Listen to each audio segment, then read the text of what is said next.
I was just while we were waiting, I was putting some stuff away that I picked up before I got back to the house. So cool. Well, welcome everybody to us talking about the show that we play. When we have nothing else better to talk about, we just talk about our own show or other stuff. You never know what you're gonna get.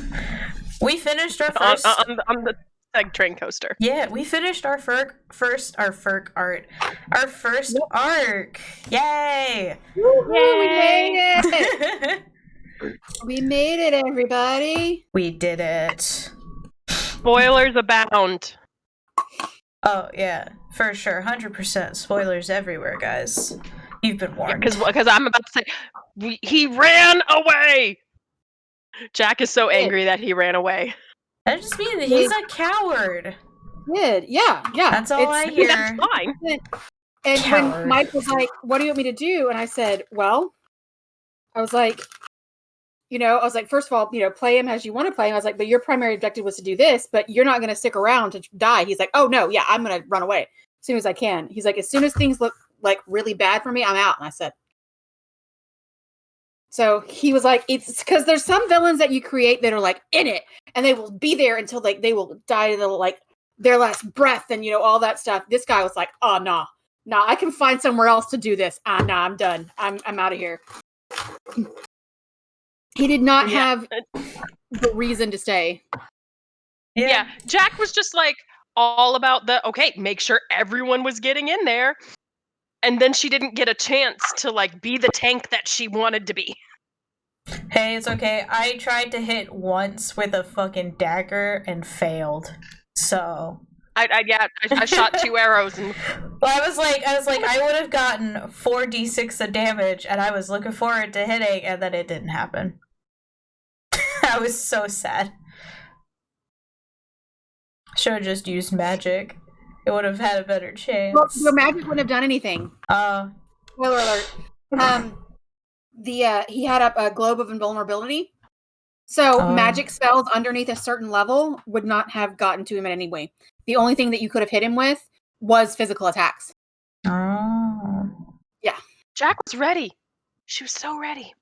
So yeah, if you'd cast magic missile at him or some other stuff, it had to be specifically magic spells, and because the magic spells also can't get out. But his ability of plane shift and the psychic stuff, that's not a magic spell. That is an ingrained ability in the creature, so it's not something he has to learn. So so that's why he was able to cast plane shift and do all that stuff, and do the psychic blast and all that. Because after he cast lightning bolt, he said globe of invulnerability, and I went, okay. He was just letting me know what he was doing. So I could know and say, if he said that doesn't hit, well, because I think spells of 5th level or lower don't go in. So if you guys had tried anything that you that wasn't from Zareth. Well, yeah, I don't think Zareth had spells that could affect him. Yeah. Because Zareth was level 10, but he was also mixed class, so he didn't even have 5th level spells. Or 6th level spells. So it was only physical attacks that could hurt the Alhun. And when people, I don't know if people have had questions about this. Yes, in typical D&D lore, Alhuns are mind flayers or illithid that do magic and have started the process of lichdom or have already become liches. I just use it as a shorthand to say, I think I've always done this, to use it just as a shorthand to say magic using illithid, because it's easier than saying arcane illithid or whatever. I'm just say Alhun, even though they're not dead. They are still anathema to illithid society because they use arcane magic, the undead, thing or not.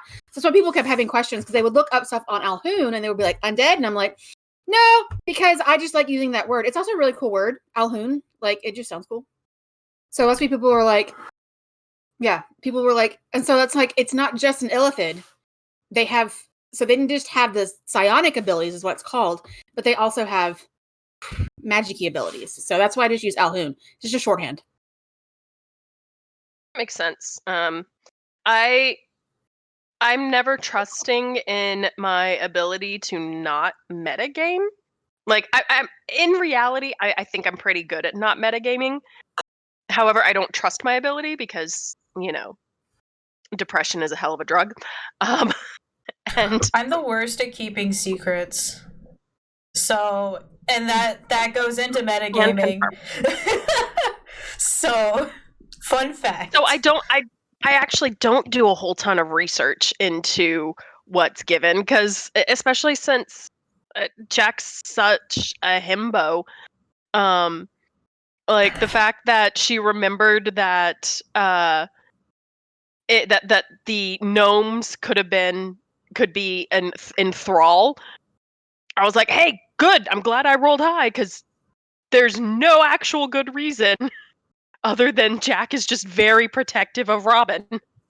I only realized that Zareth was a Gith because and it was just me because I was scrolling because my brother and I, we were creating characters or something, and I was scrolling through D&D Beyond through all of the races, and I saw Gith listed, and it was the picture of it was like the picture that Sarah had given of Zareth, and I was like, oh, that's what Zareth is. Yeah, and then literally like a week later, we had the episode where everybody figured it out, and I was like, I was right. Vindication. Well, I knew because David had like shown me an illustration of like how he was imagining Zareth, and it was a dragonborn. And so when Sarah was describing not a dragonborn, I got very confused and was just like, hun, did you change something? Like, and he because we originally talked about him being a Gith, and I was like, because that was like the original idea, because Gith and Illithid are natural enemies. It's like the whole thing. And then he was like, hey, can I have? So that's when I originally had described him as Zareth as a Gith. And then he came back and he's like, can I have gone through this thing to become a Dragonborn? And I was like, sure, we'll just retcon it. I was just like, sure, why not? Because again, like you guys kind of know this, like my philosophy as a DM is like, I want my players to have fun, and I want my players, even if they're only on here for a short amount of time, to play the characters they want to play within reason. So, that's why I was like, can I have these magical items? I was like, sure, why not? Like, it was just one of those things where it's like, it's a silly game, this, I mean, as much fun as we're having doing it and much community we're doing, it's a game. It didn't cost me any money to actually give David magical items. Like no actual money was exchanged. It's fake items and it's fake money. So I was just like, sure, why not? Have it. Oh, he had a blast. Like, it's like he had a blast. And like on the subject of metagaming. Yeah. On the subject of metagaming, he just like I got to hear all about Zareth. And so like I was doing a couple things. I was like trying to figure out like, okay, well, how is Jack gonna react to him? And it's really kind of funny because Jack and Zareth actually have a lot in common. With Jack just being the good version of what Zareth was brought up to be. Jack doesn't do magic, but like she's a soldier. Yeah. And she understands that role, and she embraces that role. And so where they differed was, he was like he was evil, lawful evil, and B, he had no concept of community, which is what Jack was just steeped in. And so, yeah, we would have fun figuring out how they would react to each other. Like, yeah, we totally hung out talking about the game outside of and if you've ever played an RPG, you know what that's like. Where you're like, you're playing in an RPG with people, or like, you want to talk about that RPG with the people you're playing it with. You want to talk about that RPG game that you're playing it with people that you're like, people are like, I don't care. And you're like, I don't. You're going to hear about it. Lars knows everything about Nelia because he was the only person I could like physically tell, because I didn't want to tell my mom because my mom watches the show, and I was like, I don't want to spoil anything for her. So I just told Lars. Happy birthday, Lars! Oh yeah, it's Lars' birthday. He is an adult. And it's a little bit early, but happy birthday, Pax! Oh yes, that is correct. The happiest of births. I have my sticker board up, and this sticker right here, it says HavenCon, and that's the convention that I met Amelie at. So just FYI. That's my HavenCon sticker. Maybe it'll happen again at some point. I was a guest once. I was a cosplay guest once, like its second or third year. It was my very and to this date only con. Yeah, there you go. We could go on about, because I know some of the people that were on the business side of HavenCon, and I could go on about how great it was to have a queer con, but then how some of the mismanagement of the convention itself was rough. So if you don't know what a HavenCon is/was, if it's ever going to happen again, it was an LGBTQ geek convention here in Austin, Texas. So it was like grew out of a group called Austin Geeks and Gamers, Austin Gay Gamers, and just kind of steamrolled. And the first year that the celebrity guests were some of the voice actors from Legend of Korra, because Legend of Korra had just started, or not just started, had just was wrapping up at that time. So Janet Varney and a few other people were the celebrity guests, and that was a convention that I got to dress with Peggy Carter. But it was one of those things where when I described the convention to people, they were like, "What was it like?" I was like, walking around in a convention of a comic convention, geek convention, whatever, I'm already kind of feel at home in a space because I am a huge nerd, but feeling it doubly at home because I was queer and nerdy. It was one of those things where everybody was like, the Lego movie had also just come out, where we were like, everything is awesome. And it was just I like what you're doing, and I like what you're doing, and oh my god, it was a lot of vibing and wavelengths. It was a lot of just oh my god, queer geeks, oh my god, oh wait, we're all queer geeks. When you're at a regular convention, you're geeks are right here, but this one, we were everywhere. I'm pretty sure I got the. I think I'm spoiled for cons now. I'm concerned that I'm spoiled for cons now. And a lot of these stickers I bought there, and then some of the art, which obviously you can't see, I bought a lot of art there. And but yeah, it's just one of those things where it's just I've done panels at HavenCon, panels on bi representation, panels about corsets. I've taught D&D 101 at HavenCon. I've done a lot of stuff with them. But yeah, it's just one of those things where it's you feel already in your place because it's about geek stuff. It's about gaming. It's about, all that stuff. But then nobody's going to ask you questions about your gender and sexuality because everybody there they had drag shows. That's what HavenCon did.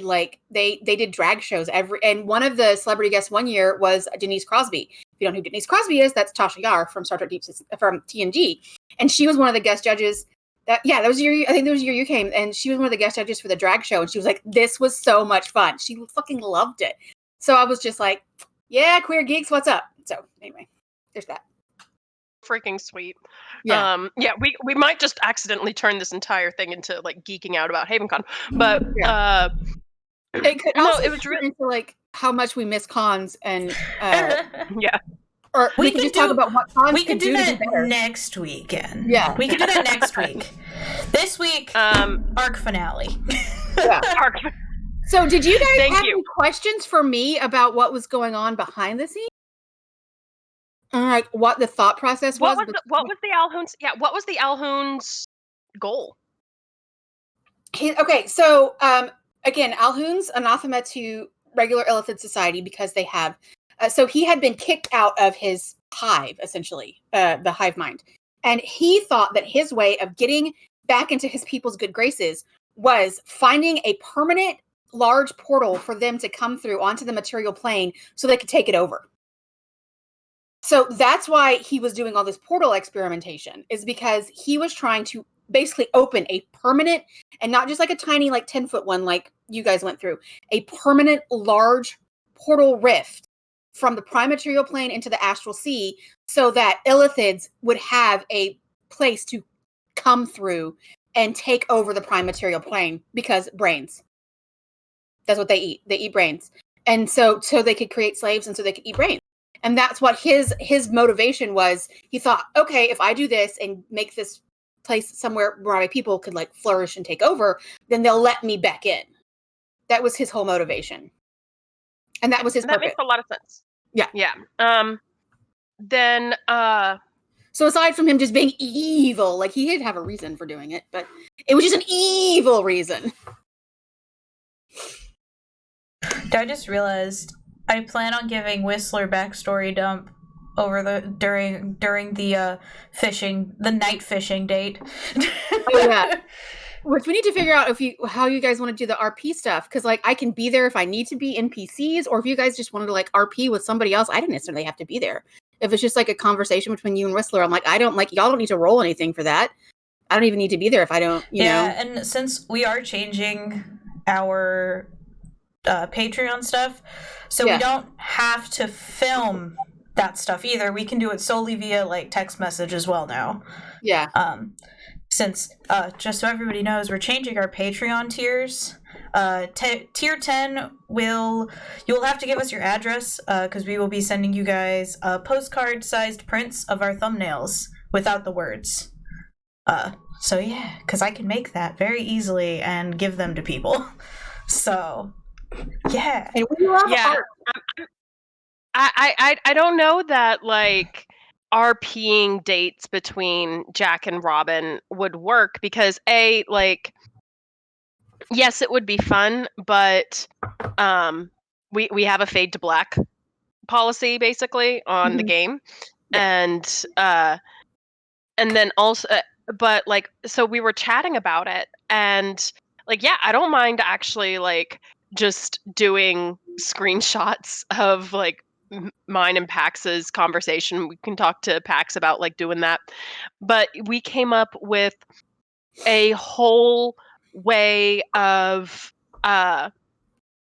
how Robin and Jack are going to communicate affection towards each other, because with the tusks, orc kisses are difficult, and also cats don't kiss. So, like, we had to figure out a whole system of affection, and it's actually really cute, and they're adorable. See, that's like, and that's when people are like, "Oh, metagaming." I'm like, that's not metagaming. That's character development. You know, like, it's like metagaming is going, okay, my character has 5 level 3 spells, and I can, I'm like, that's a little bit more of a metagame. But 2 players going outside of the game and deciding something about their characters, like, that's just extra character work. Like that's not metagaming. That's developing character, and that's developing the world, and that's developing stuff. Like that's not. I'm like, people are like, oh, I'm like, if it works for those 2 players, that's fine by me as the DM. Like they've got to figure, like they're figuring out their own thing. I'm like, I don't have to be there for that. They are actual adults. Both the characters and the players are actual adults. They do not need a chaperone. That's why, like, when I started like doing roleplay and stuff, it was text based on like apps and stuff. So I prefer doing text roleplay instead of like doing it via this stuff. So I might ask Ari and be like, "Hey, we can either talk it out or we can do something else with it." And I'm pretty sure Ari as a writer, and I think Ari's done text roleplay as well. So I'm pretty sure Ari will be down for doing text based fishing. Yeah, because so back like a year ago or something, I joined a TikTok tag that's based off of Firefly. Like after what happens in Serenity, we've made like a whole world, and we have like a Discord server for it, and it's all text based. And I'm like, I miss this because all I've been doing is Dungeons and Dragons, and I'm like, I want to do text based stuff again so bad.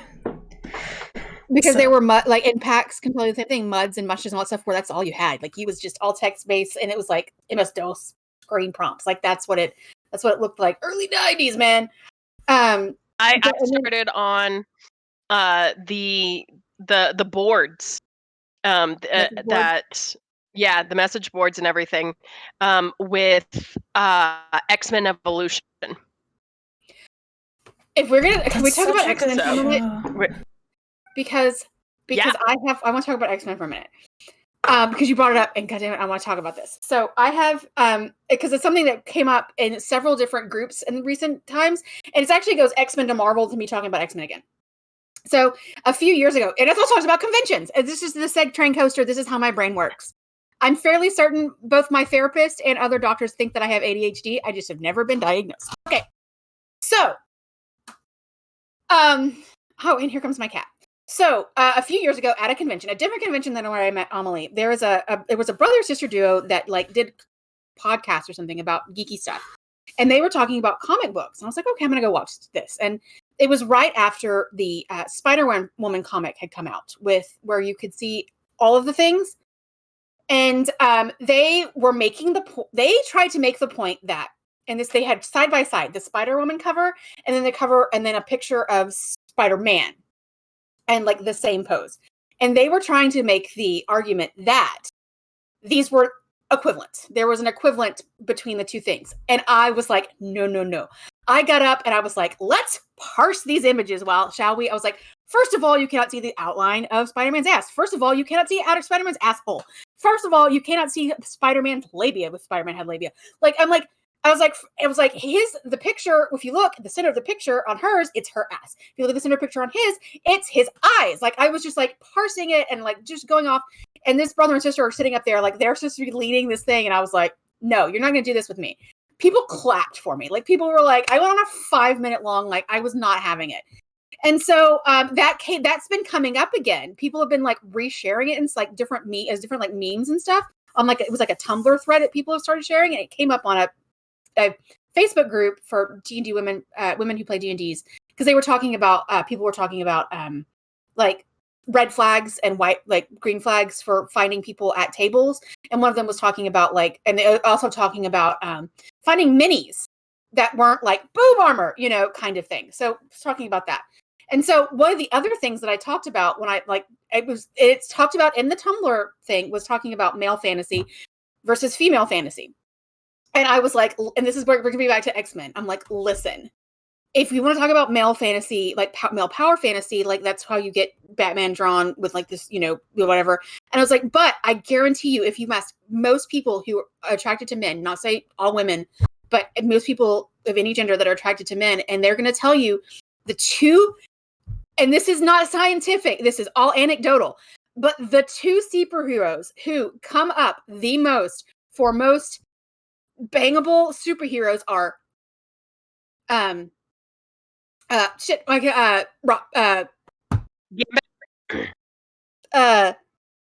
because they both have night. Yeah. So Dick Grayson is Nightwing, and Nightcrawler. Okay. No. Yeah. So those come up as the most. I'm like, let's look at those two dudes. They are both lithe, muscular, but not overly muscled. They are flexible. Let's not take this out. So I'm like, and then you look at what dudes think that people want of I'm like, nah, man. And so I'm like, all the people that I know when they talk that I've talked to queer people and even straight women are like, no, Wolverine doesn't do it for me. Nah, no, they're like, I'm like Nightcrawler, and they're like, oh yeah, I can get behind some Nightcrawler. Notice what I said was Gambit. My thing was Gambit. Gambit is a twig. Yeah. Gambit and Nightcrawler as a child. Yeah. Oh, yeah. Absolutely. Yeah. Gambit, I can honestly say Gambit's never been one of my favorites, but I fucking love Nightcrawler. And I will also say I do love Colossus. Nightcrawler and Colossus are two of my favorites because they're like my good European, just honest, simple, good boys. They're both so good. They're just so pure and they love their families. And I also love Beast. I'm like, it's just so, they're just so nice. X-Men Evolution, though, Nightcrawler was my favorite in that show. Oh yeah, love he's such a show. Show's my favorite X-Men show ever. I still have my you never forget your first Doctor, you never forget your first superhero comic book or comic show, and mine was the animated X-Men from the 90s, and yeah, I loved seen that one as well. I've when I was a kid, my mom loves Wolverine, loves Wolverine, and so she introduced me as a child to X-Men, and that was the first thing other than Star Wars that I was ever introduced to. It was Star Wars and X-Men. My mom loves Thor.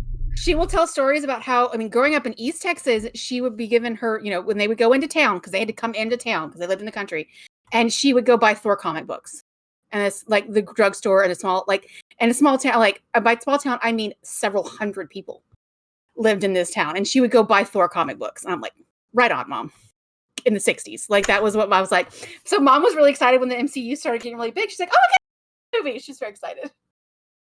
But yeah, like going into what you were saying about even Beast, like yes, Beast is a big dude, but the reason that he's so that everybody loves Beast is the juxtaposition of this, big rugby player shaped guy, built like a big house. Yeah, who would prefer to just sit there and quote Shakespeare at you. Yeah, he just wants to hang out in his lab, man. Like he just wants to do stuff. And I'm like, that's the other thing. That's one of them. Like, I love what's I love. And I also will do the same thing because I'm also a huge Captain America fan. People are like, and I'm like, listen, first of all, Steve Rogers. And I'm like, this goes beyond Captain America. America's ass. Yeah, it's not even just America's ass. I'm like, it's Steve Rogers. I'm like, Steve Rogers is a good person. Steve Rogers, let's just lay that out there. Steve Rogers is a good person. And there is a comic book panel. One of the comic books that really got me into comics, like really, really reading comics, was Runaways, which then got me reading Young Avengers. And then there is I don't know if I still have it on my camera roll, but there is a panel of Patriot, a character from, here it is. I found it. I still have it on here. Patriot, a character from Young Avengers, whose grandfather is the original Captain America, Eli Bradley, who was, Isaiah Bradley. Elijah Bradley is the grandson. His grandfather was experimented on before they perfected the serum. And so he got super strength and all this stuff, but his mental abilities and stuff have been diminished and things. And the reason why Eli has his powers is because he got a blood transfusion from his grandfather. It's a whole thing. But Eli Bradley, important part, and Isaiah Bradley, they are black. Isaiah Bradley, the first Captain America, is black. Elijah Bradley, his grandson, also black. So it's a panel, several panels of, and one of the things is, but it's hard sometimes, this is from Eli's point of view, to be a black kid carrying a name like Patriot. I remember talking to Captain America about that before he died. The spoiler alert, in the comics, Captain America dies. And he explained what patriotism meant to him. It wasn't about blindly supporting your government. It was about knowing what your country could be, what it should be, and trying to lead it there through your example and holding it accountable when it failed. I remember what he said. Now, this is the quote from Captain America. There's nothing patriotic about corruption or cover-ups or defending them, but exposing them, well, that takes a hero. That's Captain America, ladies and gentlemen. That's who we stand, not whatever people want to make Captain America into. So that's why I'm like, I love Captain America. And people are like, really? Or I'm like, no. For real, Captain America, I'm like, Winter Soldier, you see Cap. Like, you for real see Cap. He's like, and he just goes, no, I'm going to burn it all down. Like, he would rather burn it down than, anyway. I think one of the best descriptions that I ever saw, and it was a Tumblr thread, that said that Steve Rogers would go and just physically remove all of the anti-homeless structures. Okay. That would just be would help him. It was one of those things, and Thor's going to help because it's just what Thor does. And that to me, Cap is not lawful good. Which taking the Segway train coaster back in. Speaking of lawful good versus chaotic good, Jack and Nelia with the map. Nelia, ends justify the means. Jack, oh no, we stole something. Jack's just sitting there going, map, though. Okay. You never took it away from me. I said if you can find the map and then hid it in my shit. Jack, we'll figure that. We'll role play that one out. But Jack tried her darndest to do it the way that she. I know it's not what we're supposed to be doing, but we really need this and da da da da da da da. Nope. Nelia's literally like, I can grab that. Nelia's like, oh, we need it. I had to look at you. I had to look at you as Annika, who was making Nelia's face at the time, and I was just like, okay, let's. Annika, is Nelia making that face?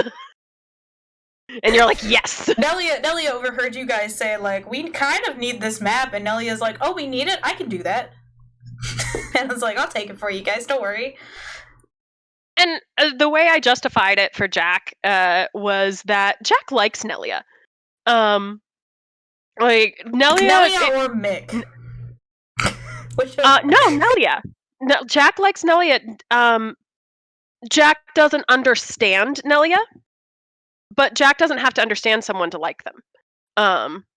Jack, she appreciated the fact that, like, she keeps giving Nelia the opportunity to leave, and Nelia just keeps saying, "Nah, I'm good."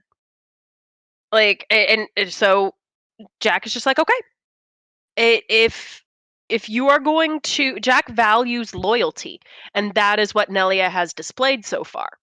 Nelia's like, I spent 3 years fishing. I'm kind of done fishing now. So she's like, Jack likes the bored simple of life. This. Oh, Sarah, we can't hear you now. I blame Sekhmet. I feel like Sekhmet pulled something. Absolutely. I blame the cat. So yeah, can't hear you. Doing that whole. Oh, I heard a noise. Yeah, I heard a thunk. Nope. No. Oh no, not again. The face. New cord. Oh, I heard you say new cord. Oh, okay. You're back. I'm gonna try a new cord. You're back. Welcome back. So yeah, like, having Jack do something out of character by saying yes to theft. That was fun to figure out what the justifications were for her, and yeah, she definitely is like, no, we have to return the map. And we just have to. That's something. If you have the map. Well, and that's the other thing is, again, Jack comes from a very communal-based culture, and so what is yours is the community's, and so is not going to understand it when Nelia doesn't share. I'm excited for that. Nah, Nelia doesn't share. Nope. No. I think that is actually a thing we can actually talk about. That's related. Can you hear me? Yes. Okay, related to both D&D and our game is, I think we've mentioned it a few times, but alignment is never really a thing in this game. As far as, like, I'm never really going to ask, like, you have to change your alignment or whatever. It's just the way that I've always used alignment, especially as a DM, as a role-playing tool, is it just lets the players know sort of where their character's morality and where their character views, how their character views society and how their character views personal morality and personal ethics and stuff like that. So I don't make people give their characters alignment. If you don't want to use the alignment chart, you don't have to. It's just another tool in the role-playing sandbox. It's that other tool saying, okay, I think my character is lawful neutral, let's say. And how do I interpret lawful neutral and how do I play this character? So, like, that's how we use alignment. We don't really use it as, like, if somebody does something against their alignment's not going to change because it's mutable. It's a spectrum. Anyway. Yeah, it's all a spectrum. It's all just like, you know, and a lawful good person like Jack will do a chaotic good thing every now and then because somehow they can make it work within their own, you know, brain. She's doing some mental gymnastics. We'll do that mental gymnastics. I honestly went with chaotic good because I knew Whistler was chaotic good, and I just wanted to call us the chaotic good girls. That's really all it. It's cute. It's cute. So none of the NPCs have an alignment. All the NPCs that I've created and made character sheets for, absolutely none of them have alignment written on there because I'm just like, that's one thing. I know I know what the characters are going to do that I don't need that alignment for. So anyway, that's just something and if that's something if you use alignment in your games, that's great. It's just something that we just don't. It's just another tool that players are allowed to use, but I'm not going to require them to tell me what their character's alignment is. I mean, and that follows along in real life better anyway. Like, people, if people were to ask me, well, what's your personal alignment? Like, outwardly, I'm chaotic good. In real life, I'm probably more towards neutral good. But like outwardly, the persona that Amelie is for the general public is chaotic good, and a chaotic good cleric / paladin, and so. But there's times when I'm just like, I'll be in a situation and no, you have to follow the rules because otherwise you're not going to actually accomplish what you're trying to do. Like, take, for example, protests and that sort of thing. We stay on the sidewalk because if we were to step into the street, I'm sorry? Or you say on public, if you step into the street, you're blocking traffic, and if you go on private property, you can get kicked off. Right. And then that would dampen the message that we were that would take away from the message that we're trying to accomplish. And so, yeah, I'm following the rules.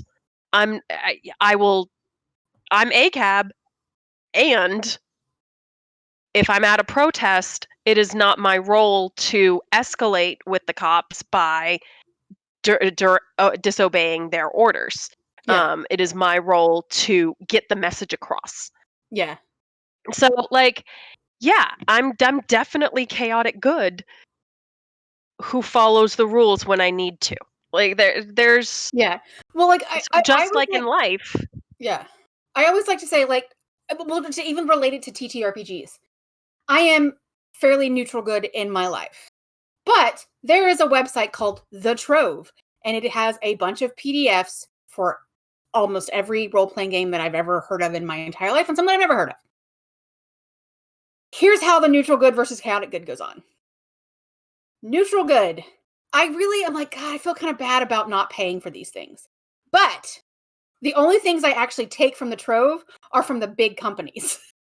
It's from Wizards of the Coast, it's from Odysseus, and it's from Fantasy Flight. Like, all of the companies that aren't going to lose, be sad that they didn't get my $30 for buying a hardbound copy of something. Indie games, though, on the other hand, I will purchase. So, like, I will spend the $10 on a PDF from an indie game maker because that is part of that $10 is going to make a difference in their life. It is not going to make a difference in Wizards of the Coast life if I don't buy that, whatever it is.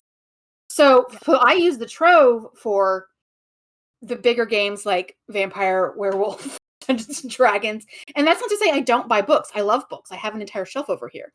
But there's sometimes like, I don't own the Mystic Odyssey of Theros. I don't own the book because I can just go on the internet and get what I need from it and like be done with it. So it's one of those things where it's like neutral good versus chaotic good. It's very much, and it relates to TTRPG. So I can talk about it and this damn thing.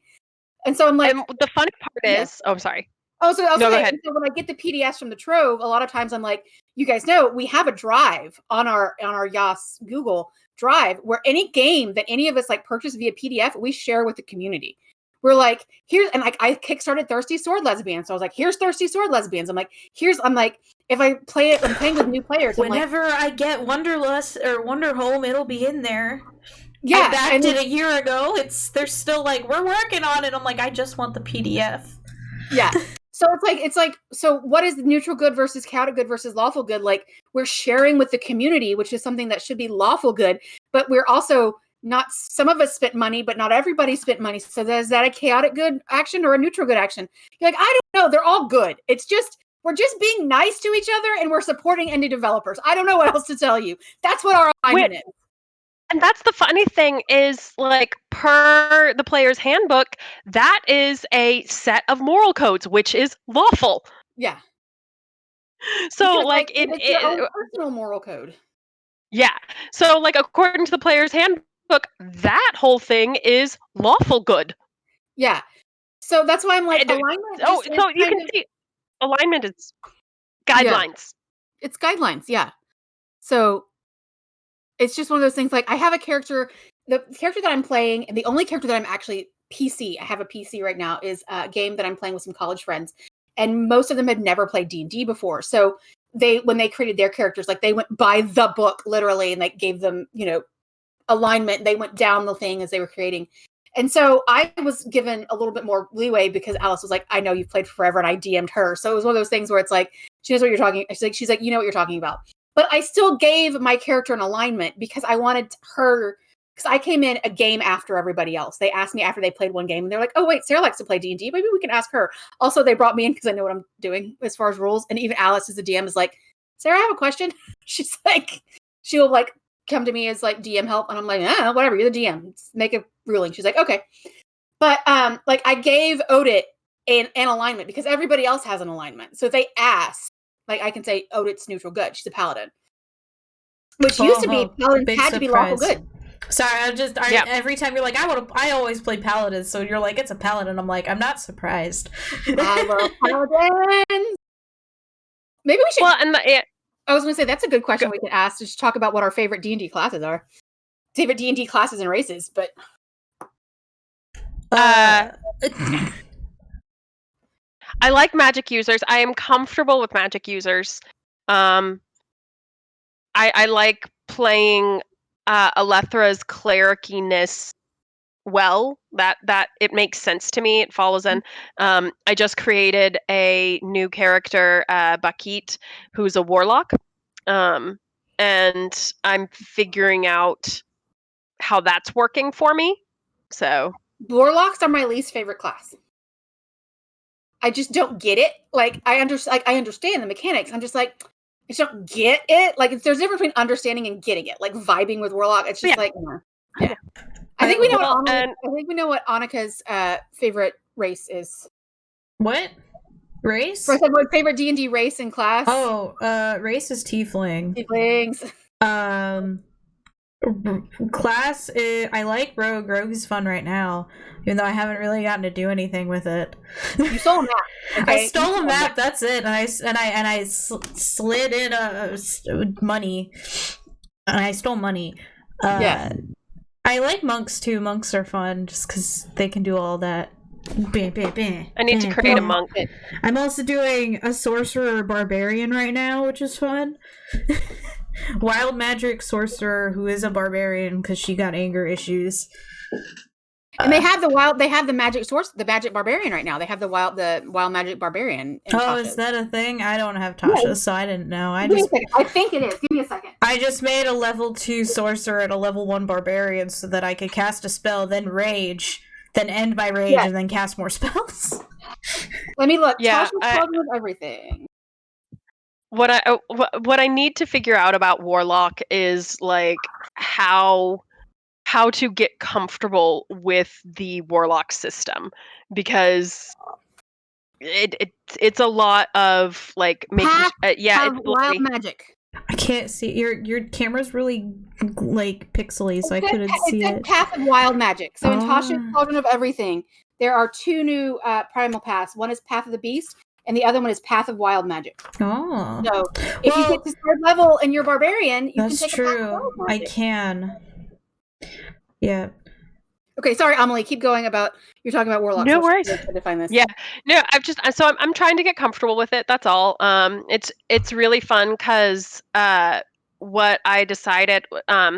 So I guess like if you were just looking at me, you would assume that, and looking at my past characters, you would assume that my favorite race is Dragonborn, and that's not necessarily true. I just find the concept of Dragonborns to be interesting to mess with and break. Me with Asimars. Yeah. So I haven't found a favorite race yet, but so my character that I built, am I echoing for y'all too? I think it's through Sarah, because Sarah's lighting up whenever we talk.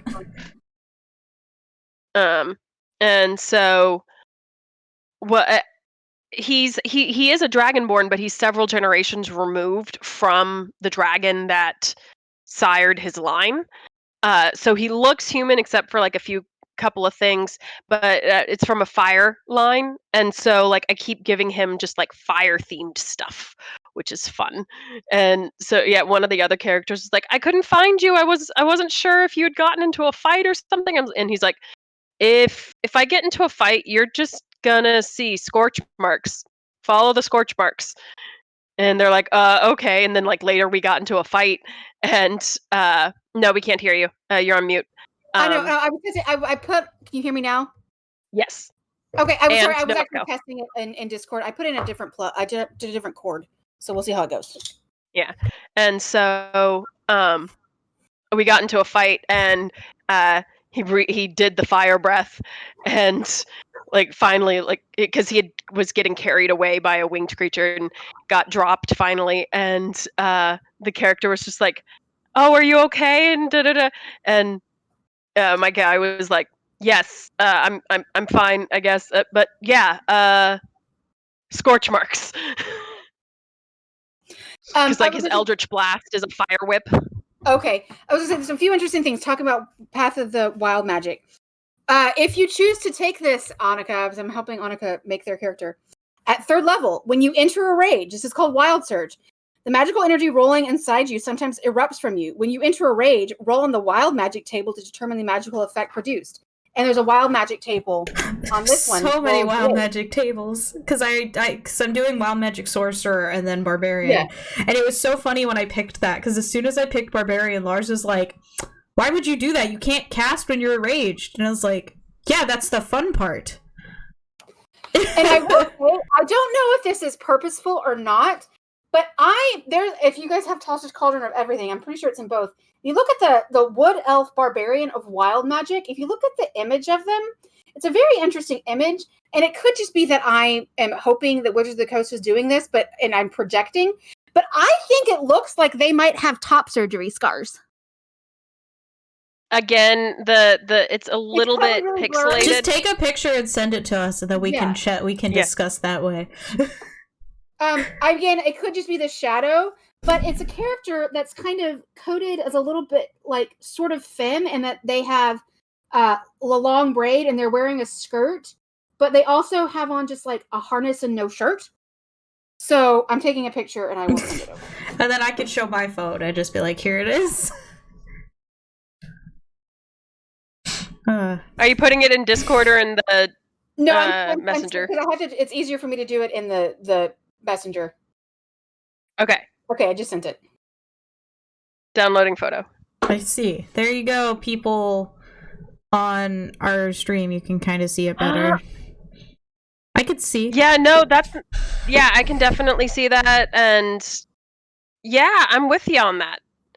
Like this image is giving me like big non-binary energy. Not gonna lie. Yeah, for sure. And I don't know if that's just me projecting, because most of the people that I play D&D with are queer, or if that's me going, maybe Wizards of the Coast did this on purpose, and I don't know which one it is. Queer baiting? Yeah.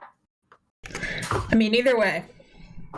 Yeah. Like, I wouldn't even say they say queer baiting, but just like they're throwing like, oh, we'll throw an image of like somebody like non-binary if they did it on purpose, or if they just had an artist draw and that artist was like, I'm gonna draw a non-binary Wood Elf Barbarian, and like just send it to them, or if they were like, could you draw us a non-binary Wood Elf Barbarian?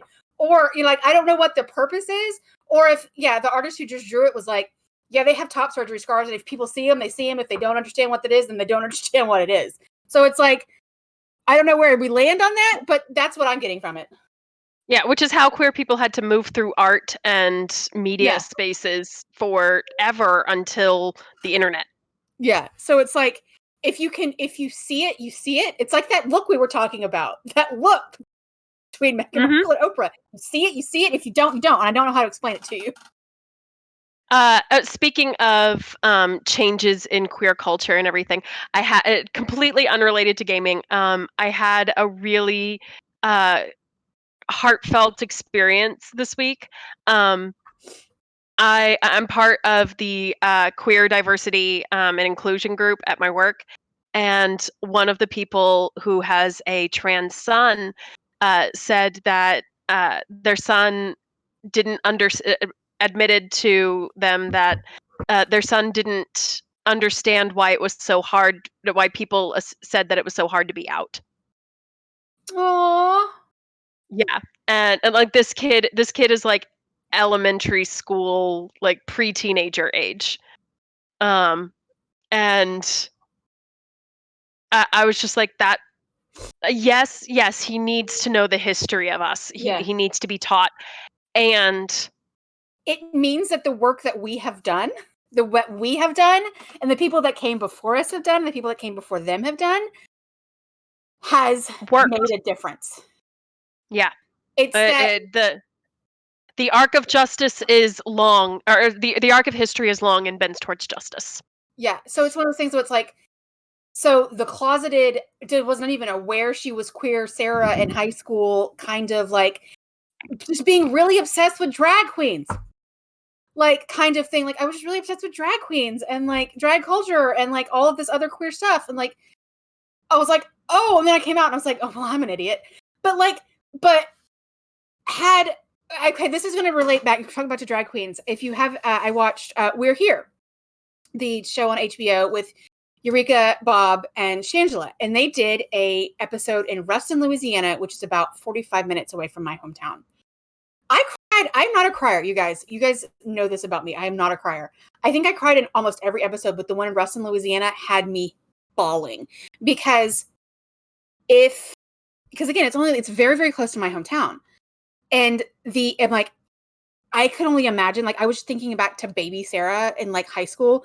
If 3 drag queens came into my hometown and put on a show with like, and they were like more positive queer representation, I'm like, could I have come out earlier? Could I have realized I was queer earlier? And I was just like weeping for the youth that I had, and like that was a miss. And it's something that we talk about in queer communities. It's called second adolescence.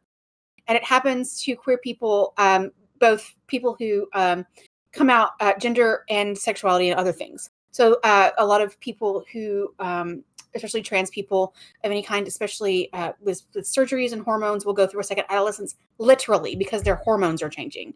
But there's also the second adolescence of coming out and getting to experience society in a way you never got to do when you were younger. Dating the people that you actually want to date. Living the life you actually want to live. And it's called adolescence. Now we've just gotten way off the topic of D&D. But I don't care. Because Annika, because we get to put that into our characters. Yes. And Annika, brought it back. Also, Annika, you have to listen to us and talk about this. You have to listen to Amelie and I talk about being queer elders. And yeah. So anyway, go support your local drag artists and love them. We've talked about drag before, so we can later back to that. Go support your local drag artist. Find your local drag artist. Have a favorite drag artist. Don't just be like the Rue Girls are fine and they're great, but they are probably, most of them are like Chicago, Atlanta, New York, and LA. Like that's kind of like the big 4 places where they kind of are predominant. And Dallas, yeah. I'm in Austin, and the only drag one we've had from Austin that was an Austin artist was Cynthia Lee Fontaine. And as most technically, because even though she said that she was from Las Vegas, Pheromone was spent originally a lot of time. Yeah, a lot of time here. And Fifi, who no longer doesn't do drag anymore, is from Texas originally, but it's a Chicago queen. Right. But yeah, Farrah really does her act in Las Vegas. So yeah, the only Rue girl who's actually still here actively performing in Austin is Cynthia Lee Fontaine. But there are so many amazing drag artists. And here's the other thing. We haven't even talked about drag kings. So go support. When I say drag artists, I don't just mean drag queens. I mean people who are doing all kinds of drag. And genderfuck, yes. Genderfuck, yeah. People will talk. I will talk about a million times. I will talk about how much I love Louisiana Purchase and Poppy Churro. Like, yes, have a local drag artist. That's all I got to say. So we're gonna do the like 5-minute recap because we have 5 minutes left till our time. So first thing so episode 15 happened. Episode 14 happened. We haven't talked about episode 14 because we actually haven't talked about that. Episode 14 happened. I mean, it happened. We went to the Canis. Nelia has a map still. My map. I got it fair and square. Sure.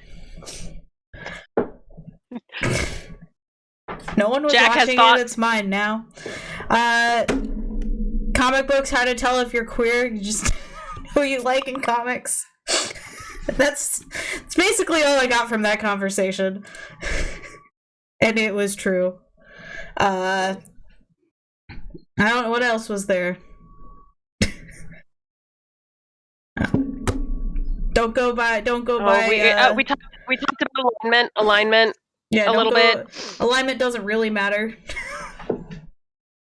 It's a good Alignment line. is not a thing. See? Cons. We talked about cons and how important they are. Yes. I have a funny meme. Pros of being an adult. I can eat 28 cookies and no one can stop me. Cons of being an adult. I ate 28 cookies, no one stopped me, and now I feel awful. This is the truth. Yep. Stickers. I have a lot. I need to get more. They can't see them because you're a square, because I had to crop you so it's not just your forehead. Well, right over there's some stickers. Yes, off screen, there's stickers. At least Amelie and Annika can see them. Yeah. Yes. So what are we talking about today? Being queer is fun and great. And queer history, and we talked about bringing we talked about alignment and how alignment really, if you choose to use it, you can. If you don't, just use it as a tool for your RP purposes. Favorite races and... Oh, we didn't talk about my favorite races and classes. Yeah, real quick on recap. As Annika said, I friggin' love paladins, and it's very odd because I am actually not a person of faith. I am an atheist, but I love playing paladins, and it's mostly like, I don't know what it is, but there's just like, I love and I don't like playing Eldritch Knights. Here's the other thing: I like playing a martial class with magic, but fuck off with Eldritch Knights. I'm like, nah, that's not the thing. I want divine magic, damn it. I want a god to tell me you are good. And I'm like, I don't know. Maybe it's a weird thing I have with the church. But anyway, maybe I'm processing some past trauma I had with the church by playing paladins. But I have 3 favorite races, and they are dwarf and halfling, because I call myself a dwarfling, half dwarf, half halfling. That's me.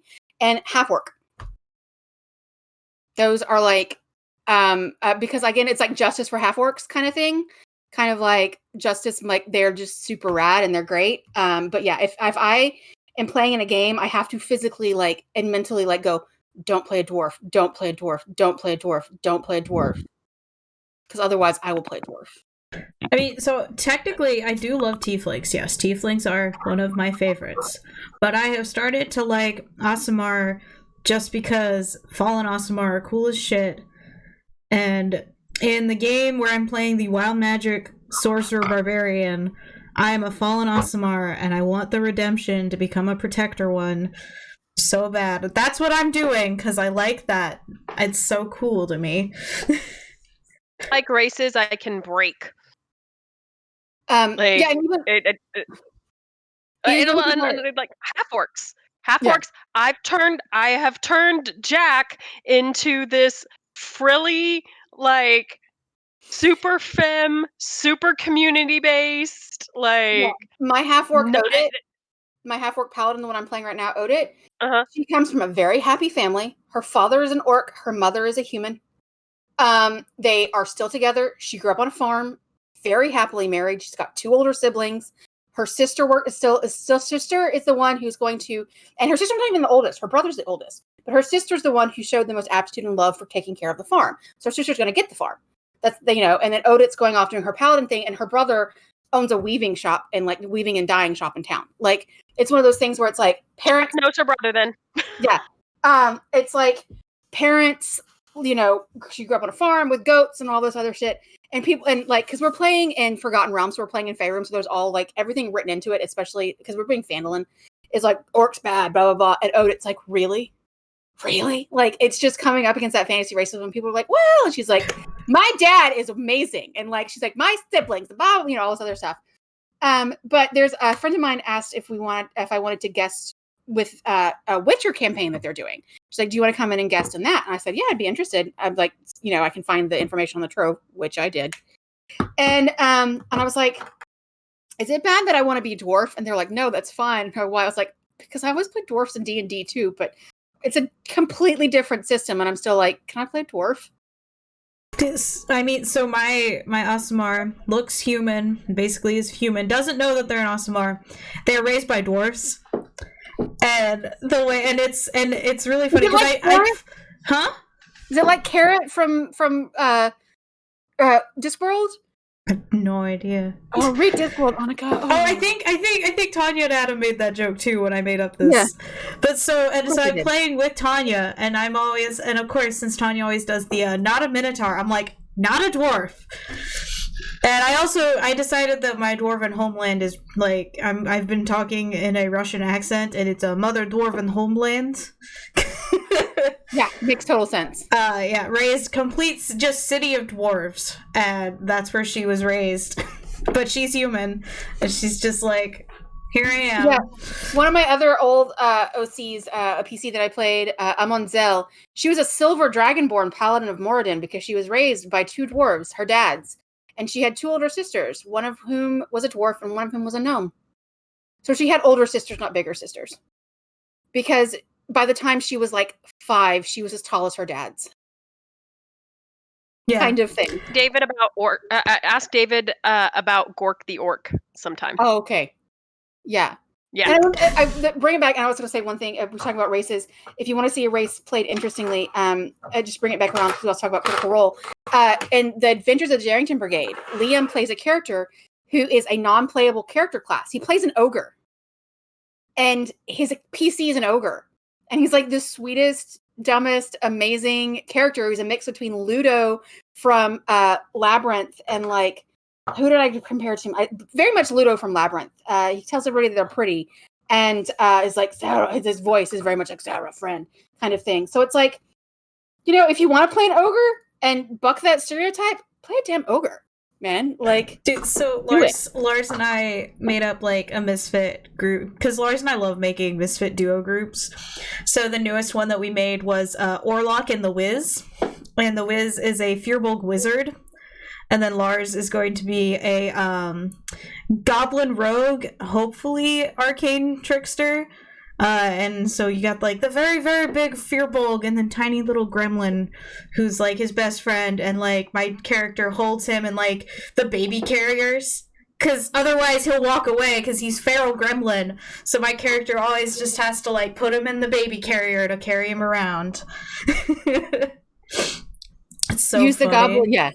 Yeah, so that's adorable. It's our newest misfit group that we duo, because that's all Lars and I like to do, is come up with weird First we made twin tieflings, and then now we're doing that. Yeah. To wrap it all up, our favorite things are not your are breaking stereotypes. That is our favorite thing. Our favorite thing is social justice gaming. Let's be honest. Like that's what our favorite thing is. We need to make a shirt, like shirts for us that are like social justice gamers or something. I don't know. We'll figure it out. My Rainbow D&D, I wrote in glitter on the back "Social Justice Rogue."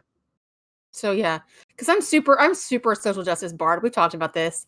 Like, I will just spread the word. I will write the things. I will yell the words. I can't sing, but I will dance you an interpretive dance, man. I will get the word out there, and I will be there for moral support. That's the other thing. As I'm a social justice bard, I am a support class. I am more than willing to make runs for water and food. I will, there's a call out for like Austin Street Medics and a call for like they needed supplies. I was like, I ran out and bought sanitary napkins and I was just like, here's the Band-Aids. I was like, I will answer all of those calls, man. So yeah, social justice bard right here. Yes. With that, we went overtime because we always go overtime. But that's okay. Thank you guys so much for watching our OOC. You guys won't see me till the next OOC because I am no longer in the show. But Amelie and I will be recording on the 14th a session 0/0. Session 0.5? We'll be doing a session 0.5. Yes. We've already had a session 0. 0.5, in which you'll get to meet the characters, meet another new player, and kind of learn the mechanics a little bit of the D20 system from Odysseus that we're playing for Star Trek Adventures. Yes, and then next week we'll talk about conventions. Yay! It's official. That's what we'll talk about. Okay, I'm going to write it down on my calendar. Thank you guys so much for coming and chatting with us, and we'll see y'all later. Goodbye.